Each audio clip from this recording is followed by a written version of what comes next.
ชัยยามหามงคลสักการะบุญเทวาเมนสวงปวงฟุ้งขาวอนเทิงให้ใสน้ำเลิงมุ่งเหลื่อมเมืองสีอุตตมดีทีเดชบารมีถ้วยเทพให้รักษาผู้กษัตริย์พนกน้อมจอมสกาเทวา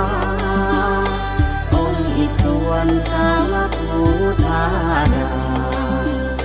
สุริยาเทจันทร์ได้พันสองมนต์สวงบวงการเทวันสัพพสันพร้อมจอมวิมานเมืองแทนแด